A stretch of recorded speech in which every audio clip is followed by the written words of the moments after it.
प्यारे बच्चों, शुभ आशीर्वाद। मैं विनोद कुमार यादव, हिंदी अध्यापक, आप सभी विद्यार्थियों का इस कक्षा में हार्दिक स्वागत एवं अभिनंदन करता हूं।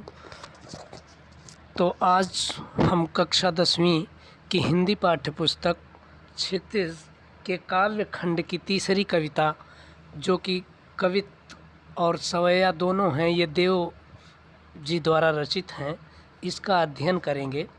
देव जी जो है ये कवित्त और सवैया दो छंदों में रचना की है। छंद तो आपको बताया नहीं, अभी बता दूंगा मैं। चौपाई और दोहा दो छंद हैं आपके यहाँ, बाकी तो हैं नहीं।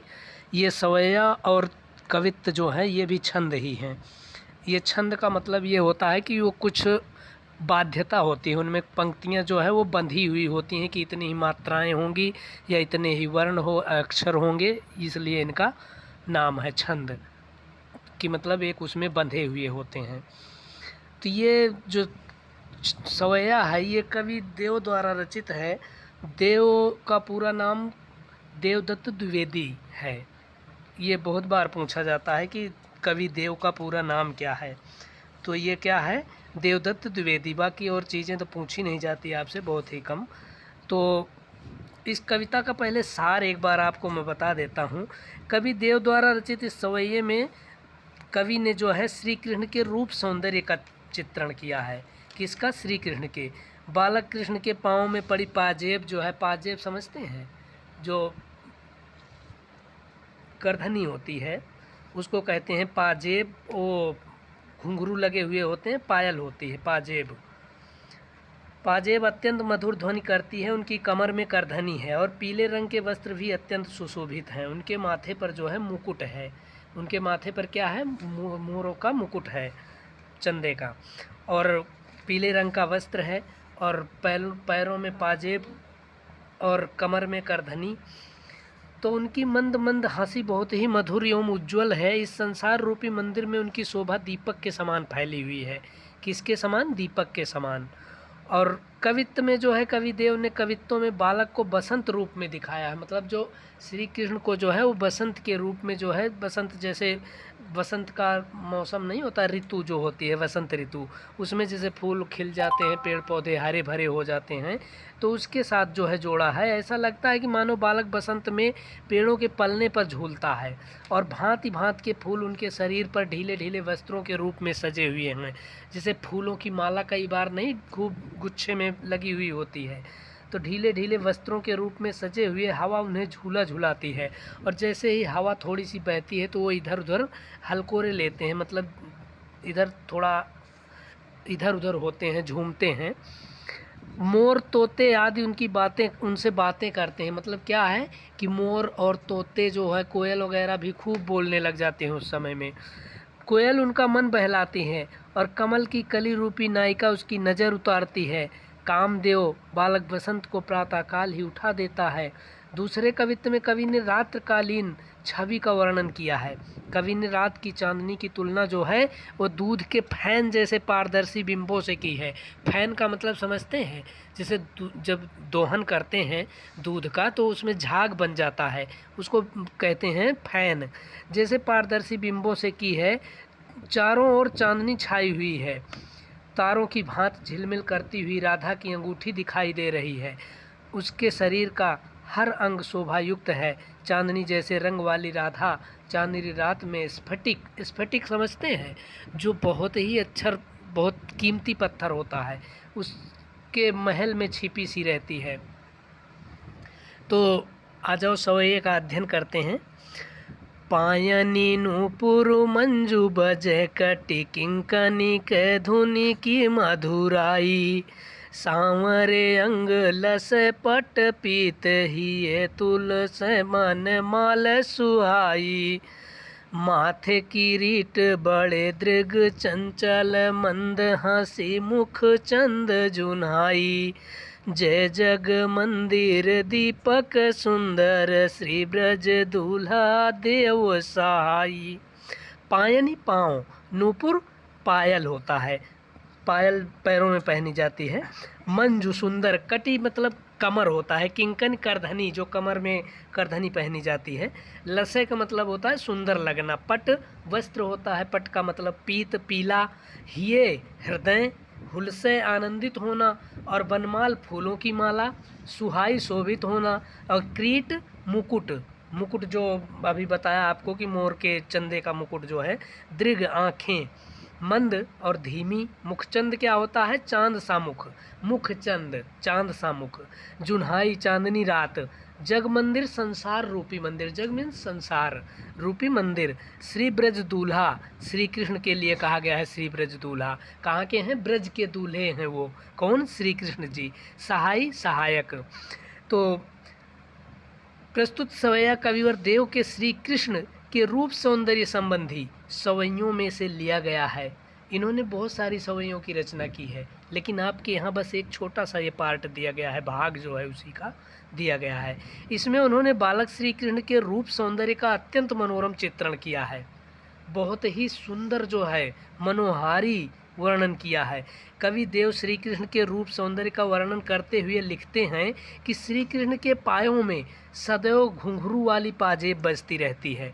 पायनी नूपुर मंजू बजे, पायनी पैरों में, नूपुर पायल, मंजू बजे मतलब बजती रहती है। कटि किंकन के धुन की मधुराई, कटि किंकन मतलब कमर में करधनी के ध्वनि की मधुराई की मधुर ध्वनि जो है। क्या कहने का मतलब क्या है कि श्री कृष्ण के पाँव में सदैव घुंघरू वाली पाजेब बजती रहती है, जो पाँव की सुंदरता बढ़ाती है। और उनकी कमर पर बंधी हुई तगड़ी, तगड़ी क्या कहते हैं? पायल को तगड़ी, वो करधनी को तगड़ी की मधुर ध्वनि भी उनके चलते समय सुनाई देती है। मतलब जब वो चलते हैं तो उसकी खनक जो है, आवाज़ जो है वो सुनाई देती है। उनके सांवले शरीर पर पीले वस्त्र सुशोभित हो रहे हैं। सांवरे अंग लसे पटपीत, सांवरे अंग सांवले शरीर पर जो है पीले रंग के वस्त्र जो है शोभायमान हो रहे हैं। हुलसे सुशोभित हो रहे हैं, हुलसे। उनके गले में बनों की माला जो है, बन के फूलों की, मतलब फूलों की माला जो है बड़ी ही मनोहर लग रही है। हुलसे बनमाल सुहाई, बहुत सुंदर लग रही है। श्री कृष्ण के माथे पर मुकुट विराजमान है। माथे किरीट बड़े दृढ़ चंचल, माथे पर क्या है? मुकुट है। और उनकी बड़ी बड़ी आँखें अत्यंत चंचल हैं, बड़े दृढ़ चंचल, बड़े दृढ़ चंचल। मंद हंसी मुखचंद जुन्हाई, और उनके चेहरे की हंसी ऐसी लगती है कि मानो चांद की चांदनी ही उनके चेहरे पर उतर आई हो। जय जग मंदिर दीपक सुंदर, श्री ब्रज दूल्हा देव सहाई। इस संसार रूपी मंदिर में, जग मंदिर संसार रूपी मंदिर में ब्रज के दूल्हे श्री कृष्ण, ब्रज दूल्हा किसके लिए कहा गया है? श्री कृष्ण के लिए। दीपक के समान हैं। कभी कामना करता है, इच्छा करता है क्या? कि विष्णु के अवतार श्री कृष्ण जो है सबके सहायक बने, सबकी सहायता करें। श्री कृष्ण अपने पाँव में घुंघरू वाली पाजेब पहनी हुई है। क्या है? पाँव में पाजेब वाली घुंघरू वाली पाजेब पहनी हुई है। ब्रज दूल्हा बालक श्री कृष्ण को कहा गया है, वो ब्रज प्रदेश में सबसे सुंदर हैं। ये काव्य सौंदर्य है इसका। उनके पाँव में पाजेब, कमर में घुंघरू वाली करधनी, सांवले शरीर पर पीले वस्त्र सुशोभित हैं, और उनका मुख चांद के समान सुंदर तथा नेत्र विशाल एवं चंचल हैं। इस प्रकार वे सजे हुए दूल्हे के समान हैं। ये तो क्या है? ये भाव सौंदर्य है, उनके रूप सौंदर्य का वर्णन है। और जो इसका काव्य सौंदर्य है, कवि ने इस सवैये में श्री कृष्ण के रूप सौंदर्य का कलात्मक पूर्ण वर्णन किया है। इस काव्यांश में ब्रज भाषा का सुंदर एवं सटीक प्रयोग हुआ है। ये जो कवित्व वो सवैया है, इसमें क्या है? ब्रज भाषा का प्रयोग हुआ है। और सवैया छंद का प्रयोग देखते ही बनता है। छंद कौन सा है? सवैया। भाषा सुकोमल एवं माधुर्य गुण संपन्न है। रूपक एवं अनुप्रास अलंकारों का सफल प्रयोग किया गया है, रूपक और अनुप्रास अलंकारों का। तो ये थी सवैया। अब अगला है जो है कवित्त।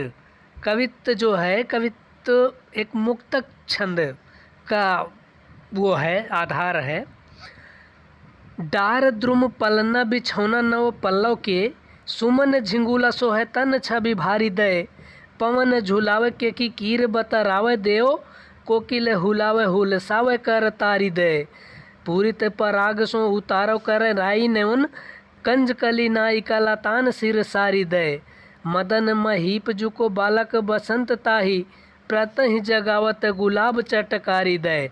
डार द्रुम पेड़ की डाल, द्रुम का मतलब होता है वृक्ष, और डार उसी की डाली जो होती है, शाखा जो होती है।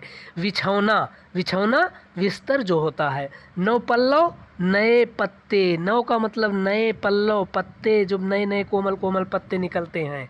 झिंगूला, झिंगूला क्या होता है? फूलों का झबला, जो ढीला ढीला कुर्ता नहीं होता, खूब ढीला ढाला, खूब झोल माल होता है, उसी को क्या कहा है? झिंगूला। मतलब यहाँ पर फूलों का झबला ढीला ढाला। वस्त्र सो है, सुशोभित है। छवि सुंदरता, केकी किसको कहते हैं? मोर को कहते हैं। बहुत बार पूछा जाता है कि इस काव्यांश में केकी किसके लिए कहा गया है, तो केकी मोर को कहते हैं। और कीर तोता के लिए कहा गया है। कीर किसको कहा गया है? तोता को। बतरामे बांटना, हाल बांटना। कोकिल कोयल हुलसावें प्रसन्न करती हैं। कर तारी दे, हाथ की ताली दे करके। कर हाथ, तारी दे ताली बजाना। पूरित भरा हुआ, पराग फूलों से सुगंधित, फूलों के सुगंधित कण। उतारो, उतारो करे राई नोन, बच्चे की नज़र उतारने के लिए उसके सिर के चारों ओर राई नमक घुमा करके आग में डाल देते हैं। मंगलवार के दिन, शनिवार के दिन, जब कहते हैं कि बच्चे को नज़र लग गई है, तो वही चीज़ बताया है। कंजकली कमल की कली, लतान लताओं की।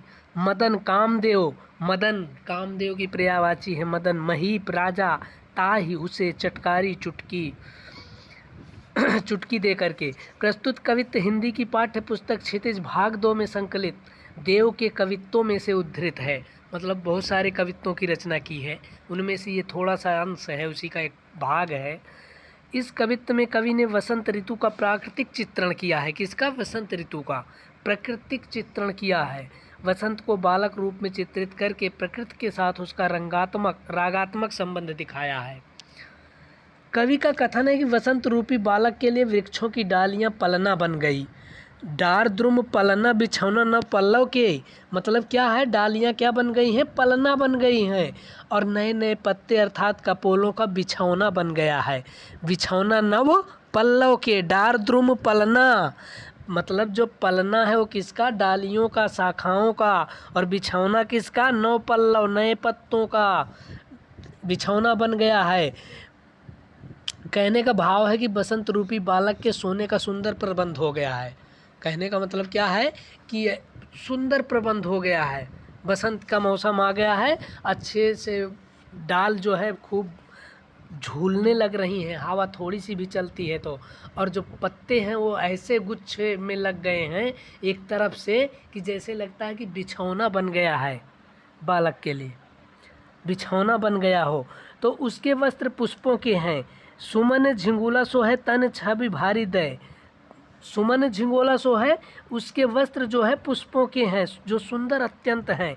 उसके झूले को मंद मंद गति से चलने वाली वायु झुला रही है। जो मंद मंद गति है वो जो है उसको झुला रही है। कवि देव का कहना है कि मोरनी और तोते को पवन झुलावे, मतलब हवा झुला रही है बसंत रूपी बालक को, जो है जब नए पत्ते रूपी बिछौना बन गया है, डालियों का जो है पलना बन गया है, तब उसको जो है हवा मंद मंद झुला रही है। और केकी कीर बतरावे दे, केकी क्या है? मोर। केकी जो है मोर है, और मोरनी और तोते, मोरनी और कीर जो है तोते, उसे मीठी वाणी से आनंदित करते हैं। क्या करते हैं? मीठी वाणी से आनंदित करते हैं, लोरियां सुनाते हैं। कोयल अपने हाव भाव से उसे प्रसन्न करने की चेष्टा करती है। कोकिल हुलावे हुलसावे कर तारी दे, कोकिल क्या करती है? अपने हाव भाव से जो है प्रसन्न करने की चेष्टा करती है, प्रयत्न करती है, मानो वह ताली बजाकर बच्चे को बहला रही है। कोकिल हुलावे हुलसावे कर तारी दे, हुलसा रही है। कंजकली, कमल की कली रूपी नायिका। पूरित पराग सो उतारे करे राई नोन, नायिका जो है अपने पूर्ण सौंदर्य के रस से सनी हुई लताओं की साड़ी को सिर पर धारण कर उस बच्चे की राई नोन उतारती, अर्थात उस पर आई आपत्तियाँ मिटाने का प्रयत्न करती है। क्या करती है? मदन महीप जु बालक बसंत ताही, कामदेव के पुत्र वसंत को पराया बिमल। बिमल क्या है? सुंदरता, बिल्कुल। कली जो है, जो सुंदर कली होती है, जो नई कली होती है, खिला नहीं हुआ होता फूल, कली बनी हुई होती है। फूल जो है क्या होता है, चुटकी बजा कर जगाती है, कि मतलब उसको खिलता है तो उसमें थोड़ी सी, और जैसे माता पिता अपने बच्चे को प्यार से जगाते हैं, उसी प्रकार कली जो है बसंत रूपी बालक को बड़े ध्यान से चुटकी बजा करके और जगाती है जो है उसको। तो इसका भाव सौंदर्य जो है वो प्रस्तुत कवित्व में कवि ने प्रकृति को दीपन रूप में चित्रित किया है, उद्दीपन रूप में। बसंत को वैभव विलास में पहले सुकोमल बालक के रूप में चित्रित किया गया है। प्रकृति के विभिन्न अंग बालक को प्रसन्न रखने का प्रयास करते हैं। कवि की कल्पनाएं अत्यंत आकर्षक एवं मनोरम बन पड़ी हैं। और इसका जो इसमें काव्य सौंदर्य है वो तत्सम शब्दावली युक्त ब्रज भाषा का सफल प्रयोग हुआ है। तत्सम संस्कृत के शब्दों का प्रयोग हुआ है। भाषा माधुर्य गुण संपन्न है। कवित्व छंद का सफल प्रयोग दृष्टव्य है, मतलब दिखाई दे रहा है। वात्सल्य रस का सुंदर वर्णन हुआ है। वात्सल्य रस कौन सा होता है, जो माँ बच्चे का वो प्यार होता है, उसे वात्सल्य रस कहते हैं। संपूर्ण कवित्व का प्रमुख अलंकार मानवीकरण है। मानवीकरण में क्या होता है कि किसी भी जो है निर्जीव वस्तु को सजीव दिखाने का प्रयास किया जाता है। तो क्या है, इसमें मानवीकरण है। साथ ही रूपक एवं अनुप्रास अलंकारों की भी छटा है। अगला है फटिक शिलान सो सुधारो सुधा मंदिर, उदधि दधि को सो अधिकाय उमगे अमंद, बाहरत भीतर लो भीत न दिखाए देव, दूध को सो फेन फैलो आंगन फरस बंद, तारा सिता रुनिता में थाड़ी झीले मिली होत, मोतिन की जोत मिलो मल्लिका को मकरंद। बहुत ही इम्पोर्टेंट है, बहुत महत्वपूर्ण है, ये बार बार पूछा जाता है। इसका भाव सौंदर्य को सौंदर्य तो बहुत ही पूछा जाता है। आरसी से अंबर में आभा सी उजारी लगे, प्यारी राधिका को प्रतिबिंब सो लागत चंद। फटिक एक मणि संगमरमर का पत्थर होता है, बहुत ही अच्छा कीमती होता है। शिलान शिलाएँ पत्थर जो होता है, सुधारे बना हुआ सुधा। प्रस्तुत कवित्व हमारी पाठ्य पुस्तक क्षितिज भाग 2 में संकलित देव के कवित्वों में से लिया गया। कवित्वों में इसलिए लिखा गया कि बहुत सारे कवित्वों की इन्होंने रचना की है, उसी में से ये एक अंश ले लिया गया है, एक भाग जो है। इस कवित्व में कवि ने दूध से नहाई हुई पूर्णिमा की चांदनी रात का वर्णन किया है। दूध से नहाई हुई पूर्णिमा की चांदनी रात मतलब बिल्कुल चांदनी है, बिल्कुल साफ उजाली रात है, उसका वर्णन किया है। चांद और तारों की छटा अनोखी है। तारों और चांद की छटा जो है वो निराली है, बहुत ही अनोखी है। कवि का कथन है कि राधा का रंग महल सफ़ेद संगमरमर के पत्थरों से बना हुआ है। राधा का रंग महल जो है वो सफ़ेद संगमरमर के पत्थरों से बना हुआ है। उस सफ़ेद रंग महल में आनंद ऐसे उमड़ रहा है जैसे दही का समुद्र ऊंची हिलोरें ले रहा हो, जैसे समुद्र जो है दही से भरा हो और वो हिलोरें ले रहा हो। उसी तरह से राधा का रंग महल जो है वो भी जो है सुंदर संगमरमर के पत्थरों से बना हुआ है। देव कवि कहते हैं कि शुभ्रता सफ़ेदी जो है के कारण बाहर से भीतर तक महल की दीवारें दिखाई नहीं दे रही हैं।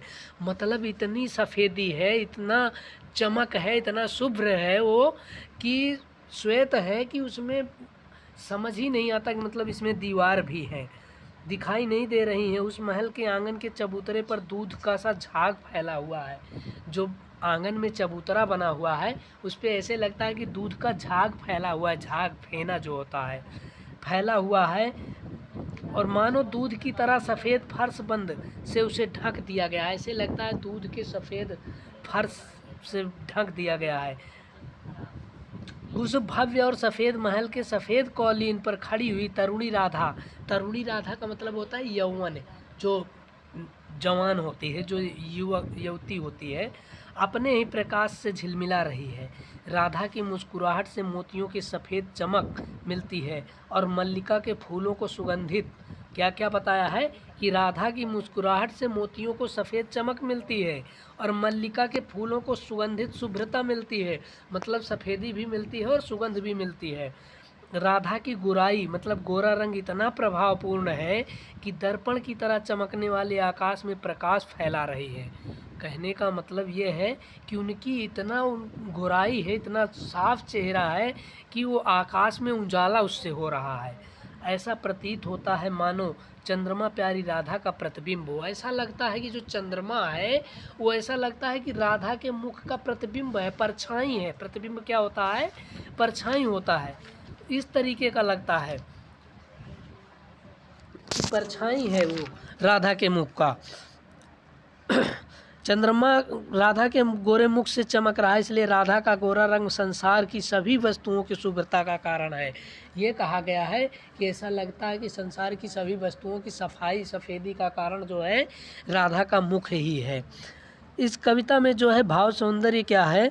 इसका भाव सौंदर्य है कि चांदनी रात का मनोहारी चित्रण किया गया है। आकाश को चांदनी में नहाया हुआ बताया गया है। चांदनी रात की आभा के माध्यम से कवि ने राधा की अपार सुंदरता का वर्णन किया है और उसकी सुंदरता से ही मानो चांद ने भी सुंदरता प्राप्त की है। चांद की चांदनी का प्रभाव अति व्यापक है, जिसने सारे भवन को भी उज्ज्वलता प्रदान की है। अब काव्य सौंदर्य इसका जो है वो तत्सम शब्दावली युक्त ब्रज भाषा का प्रयोग किया गया है। कवित्व छंद है, माधुर्य गुण विद्यमान है। माधुर्य का मतलब होता है मिठास। उत्प्रेक्षा, उपमा, रूपक, अनुप्रास आदि अलंकारों का प्रयोग किया गया है। श्रृंगार रस का परिपाक हुआ है। श्रृंगार रस के दो पक्ष होते हैं, संयोग और वियोग। तो इसमें श्रृंगार के संयोग पक्ष का वर्णन किया गया है। तो आज के लिए तो बस इतना ही। कहीं पर किसी को कुछ डाउट हो, किसी तरह की कोई समस्या हो तो कमेंट करके पूछ सकते हैं। थैंक यू, धन्यवाद।